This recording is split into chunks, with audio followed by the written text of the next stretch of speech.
వాళ్ళకి పని పుట్టియాలి. ప్రభుత్వమే ఆ బాధ్యత తీసుకోవాలి. ఆ బాధ్యత తీసుకొని రంజాన్ కావచ్చు, క్రిస్మస్ కావచ్చు, బతుకమ్మ పండుగ కావచ్చు, కనీసం ఒక 1 కోటి కుటుంబాలకు నిరుపేదలు ఎవరైతున్నారో, ఒక కొత్త బట్ట కొనుక్కోలేని పరిస్థితిలో ఉన్న పేదలు ఎవరైతున్నారో వాళ్ళ కోసం బతుకమ్మ చీరల పథకాన్ని తెచ్చినాం. ఎక్కడెక్కడైతే ఈ మరమగ్గాలు ఉన్నాయో వాళ్ళందరికీ పని కల్పించే విధంగా తెచ్చినాం. ఒక 300-400 కోట్ల రూపాయలతోని ఇక్కడ పరిశ్రమకు పని దొరుకుతూ ఉంది, పేదలకు బట్టలు కూడా అంతా ఉన్నాయి. కానీ కొంతమంది దుర్మార్గులు దాన్ని కూడా చీరలు తీసుకుపోయి కాలబెట్టి మాకు గీ చీరలు ఇస్తారా, గా చీరలు ఇస్తారంటే నిన్ను ఎవరు కట్టుకోమన్నారు నాకు అర్థంగా జబర్దస్తి ఉందా? నిన్ను ఎవరన్నా బతిలాడిందా?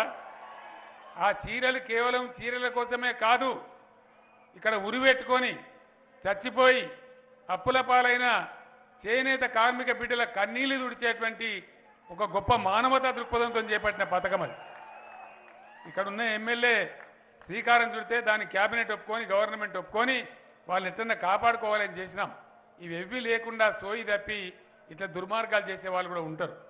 ఇయ్యాల కూడా నిన్న మనం